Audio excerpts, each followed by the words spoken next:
अब प्रातः काल का समय आ पहुंचा था, क्योंकि पौ फटे देर हो चुकी थी।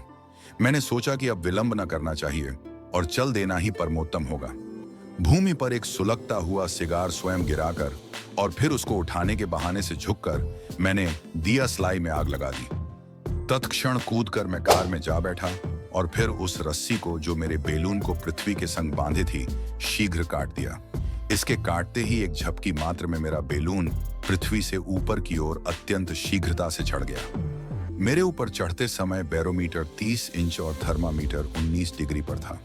मेरा बेलून अभी 50 गज भी ऊंचा न चढ़ा होगा कि पीछे आग का भभका बड़ी भयानक रीति से आता दिखलाई पड़ा और फिर उसमें मिट्टी, कंकड़ इत्यादि भी उड़ते दिखलाई पड़े। ये भयंकर दृश्य देखकर मैं ऐसा भयभीत हुआ कि कार में गिर पड़ा और मारे भय के कांपने लगा। पड़ा चित्त में विचारता रहा कि यदि इसी प्रकार मैं भयभीत होऊंगा तो काम कैसे चलेगा, क्योंकि यह तो अभी श्री गणेश ही है। जब मैं कुछ चैतन्य हुआ तो समझ गया कि यह सब उपद्रव उस बारूद के उड़ने की धमक से था जिसे मैंने उन पीपों में पृथ्वी के तले उन दुष्टों के प्राणवध के हेतु रख दिया था और जिसमें मैंने जानकर ऊपर उड़ती समय आग लगा दी थी। बेलून पहले तो सिमटा पर शीघ्र ही फैलकर गोलाकार हो गया, फिर बड़ी तेजी से चक्कर खाने लगा और अंत में एक मतवाले के समान लड़खड़ा कर ऐसी शीघ्रता से घूमने लगा कि मैं कार की एक कोर पर मुंह के बल बड़े जोर से गिरा और एक रस्सा जो वहीं पड़ा था उसी में मैं बच गया।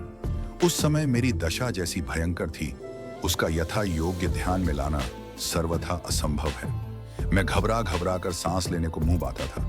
किसी पीड़ित व्यक्ति के समान मेरी नस टूट रही थी। जान पड़ता था कि नेत्रों से ढेले निकले पड़ते हैं और रह कर मेरा जी ऐसा मचलता था कि मैं व्याकुल हो जाता था। इसके पश्चात मैं मूर्छित होकर गिर पड़ा और अचेत हो गया। इस रीति से मैं कोई 15 मिनट लों लटका झूलता रहा। इतनी बेर लों लटके रहने से जो रक्त मेरे सिर में एकत्रित हो गया था अब अपने उचित मार्ग में जाने लगा। अब मैं फिर एक बेर बड़े वेग से ऊपर उछला और फिर उसी कोर को पकड़कर कलैया खाने लगा और ऐसा करता सिर के बल कार के बीच में बड़े जोर से गिरा। कुछ कालोपरांत जब मैं संभला तो बेलून की चिंता पड़ी और ध्यानपूर्वक इधर उधर देखने से मालूम हुआ कि वह प्रत्येक विषय में दुरुस्त है, कहीं कुछ बिगड़ा नहीं है। मेरे यंत्र, बोझे तथा भोजन आदि सभी संरक्षित हैं, क्योंकि मैंने उन सबको अपने अपने स्थान पर ऐसी सावधानी से रखा था कि एक ऐसी छोटी घटना से उनमें कुछ हानि नहीं पड़ सकती थी। इस समय मैंने अपनी घड़ी निकाली और देखने पर मालूम हुआ कि 6 बजा है।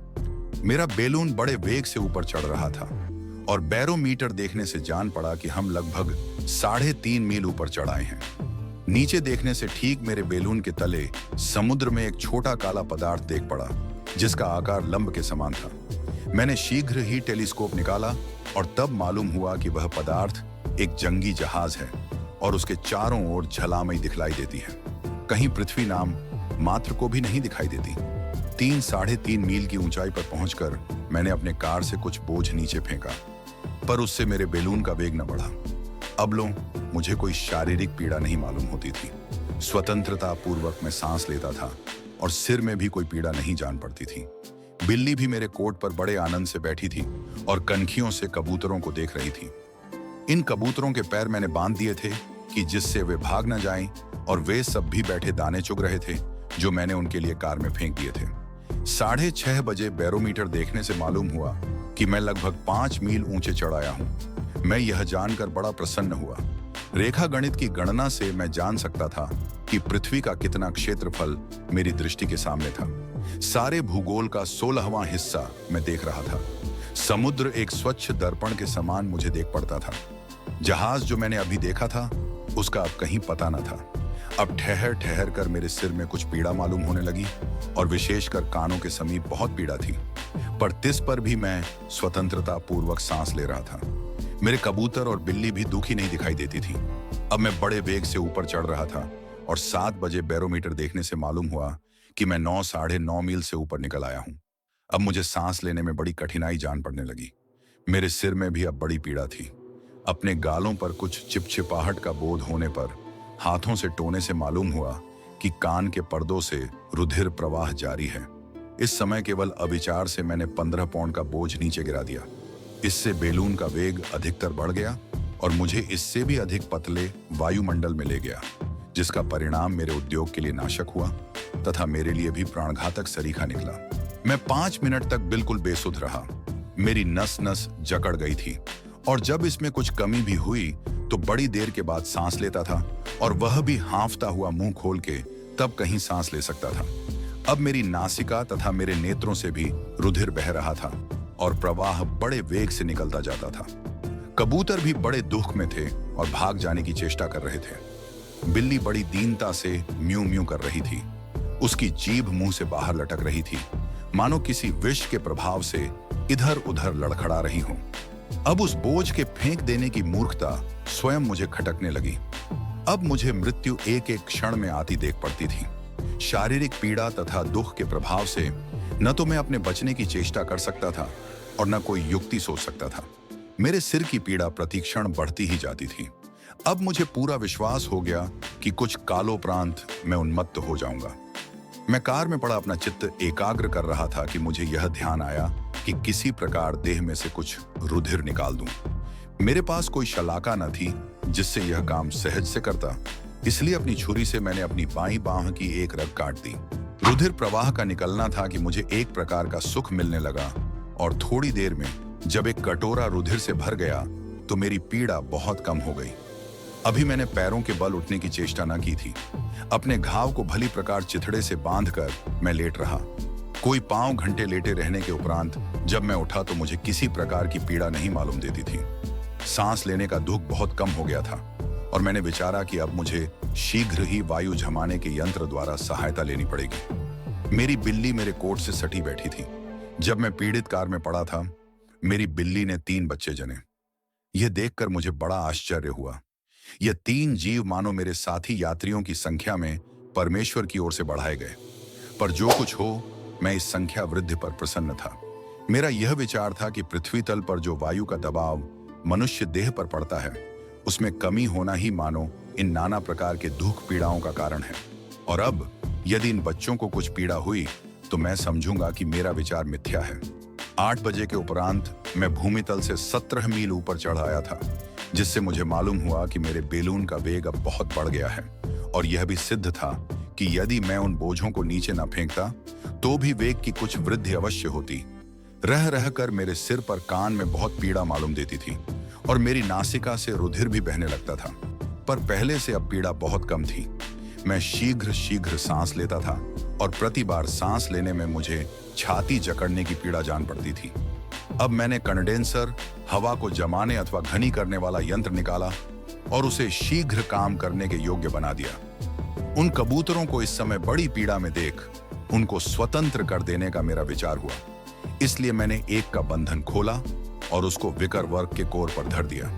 वह बड़ा बेचैन जान पड़ता था और अचंभे से अपने चारों ओर देख रहा था। कभी पंख फड़फड़ाता, कभी घुटक घुटक कर बोलता था। यह सब कुछ करने पर भी वह कार को छोड़कर बाहर नहीं जाया चाहता था। अंत में मैंने उसे उठा लिया और अपने बेलून से कोई हाथ की दूरी पर बड़े वेग से लुका दिया। उसने नीचे उतरने की कोई चेष्टा न की और मेरे पास आ जाने का बड़ा उद्योग करता रहा और साथ ही बड़े जोर से चीखता जाता था। अंत में बेलून के कोर तक पहुंचने में वह कृतकार्य हुआ, पर ज्यों ही उस पर बैठा था कि उसका सिर उसकी छाती पर गिरा और वह मुर्दा हो कार में गिर पड़ा। यह विचार कि कहीं यह भी इसी प्रकार फिर मेरे पास न लौट आए, मैंने दूसरे को नीचे की ओर अपने पूरे बल से फेंक दिया और यह देखकर मैं बड़ा प्रसन्न हुआ कि वह बड़े वेग से पंख मारता हुआ नीचे चला जा रहा है। कुछ काल में वह दृष्टि से लोप हो गया और मुझे पूरा विश्वास हो गया कि वह बिना किसी विघ्न के घर पहुंच गया होगा। बिल्ली ने, जो कि अब किसी प्रकार पीड़ित नहीं जान पड़ती थी, इस मुए कबूतर को बड़ी रुचि से खाया और खा पी कर सो रही। उसके बच्चे बड़े हर्षित देख पड़ते थे और किसी प्रकार दुखित नहीं जान पड़ते थे। 8:15 बजे मैंने देखा कि मैं बिना अत्यंत कष्ट के सांस नहीं ले सकता, इसलिए कंडेंसर यंत्र को मैंने अपने कार के चारों ओर लगाया। अब मुझे आवश्यक जान पड़ता है कि मैं आप महाशयों को इस यंत्र का कुछ वर्णन सुनाऊं। कार को इस प्रकार इस गड़बंदी द्वारा घेर देने से मेरा तात्पर्य यह था कि मैं इस यंत्र द्वारा इस गड़बंदी में बाहर से वायु इकट्ठा करूं और उसको सांस लेने के योग्य जमा लूं। इसी अभिप्राय से मैंने एक पुष्ट, एयर टाइट और लचीला थैला बनाया। इस बड़े थैले में मानो एक प्रकार से सारा कार रख दिया गया। कार के मानो इस दीवार में 3 और 3 शीशे की खिड़कियां थीं, जिनसे बाहर के हर एक पदार्थ मैं भली प्रकार देख सकता था। कार के पेंदे के पास उस ढांपने में एक चौथी खिड़की थी। इससे मैं ठीक अपने नीचे समकोणगामी देख सकता था, पर अपने ऊपर शिरोबिंदु को मैं नहीं देख सकता था, और उस स्थान पर वस्त्र में चूर्णन होने के कारण मैं शीशा भी नहीं लगा सकता था। बगल की एक खिड़की के कुछ नीचे एक गोल छेद, जिसका व्यास 3 इंच था, कर दिया गया था। कंडेंसर यंत्र की बड़ी नली इस छेद में पेंच द्वारा कस दी गई। इस यंत्र में जो वायु शून्य स्थान बना दिया गया था, उसमें इस नली द्वारा निकटवर्ती वायु का प्रवेश होता था और उस शून्य स्थान में जमकर चारों ओर कार में वह फैल जाता था। यही उपाय कई बेर करने से कार में इतना वायु एकत्र हो गया था कि जो सांस लेने के लिए बहुत था। पर इस छोटे से घिरे हुए स्थान में शीघ्र यह वायु गंदा हो जाता, क्योंकि फेफड़े से बराबर संयोग होने से यह वायु कुछ समय उपरांत अवश्य प्राणनाशक हो जाता। इस कारण नीचे के एक वाल्व ढकने से यह गंदा वायु निकाल दिया गया, क्योंकि कार में का सघन वायु बाहर के पतले वायु से शीघ्र जा मिला। कार के पूर्णतया वायु शून्य न हो जाने के भय से इसकी सफाई एक बेर पूरी नहीं की जाती थी। वाल्व का ढकना एक बेर कुछ क्षण खुले रहने के पश्चात फिर ढांप दिया जाता था, और इसी बीच में कंडेंसर के पंप द्वारा बाहर से वायु आ जाता था। परीक्षा लेने के विचार से मैंने बिल्ली तथा उसके बच्चों को एक टोकरे में धरकर कार के बाहर लटका दिया था। पर वाल्व के ढकने व ढकना जो एक ओर खुले, उसे वाल्व कहते हैं, के समीप ही मैंने इसे लटकाया था, इस विचार से कि यदि आवश्यकता पड़े तो शीघ्र भीतर ले लूं। ज्यों ही कि बाहर से सघन वायु भीतर प्रवेश करता था, यह लचीला ढकना आप ही फैल जाता था। यह प्रबंध करने के उपरांत घड़ी देखने से मालूम हुआ कि 9 में 10 मिनट की देरी है। इस प्रबंध के पूर्व जो कष्ट मुझे सांस लेने में होता था, उसका कारण जान मैं अब अपनी मूर्खता पर पछताता था। पर अब मुझे तनिक भी कष्ट न था। भाग 2 का समापन। इस अद्भुत यात्रा में अब तक साथ देने के लिए आपका धन्यवाद। हमने अभी चंद्रमा की ओर बढ़ते हुए आने वाली अद्भुत खोजों की केवल एक झलक देखी है। अगले भाग में हम चंद्रमा की रोमांचक सतह और वहां छिपे रहस्यों की ओर गहराई से खोज करेंगे। इसे बिल्कुल न चूकें। भाग 3 के लिए जुड़े रहें, जहां हमारी कहानी और भी दिलचस्प मोड़ लेगी। अगर आपको यह वीडियो पसंद आया हो तो इसे लाइक, शेयर और चैनल को सब्सक्राइब करना न भूलें। अगले वीडियो में फिर मिलते हैं।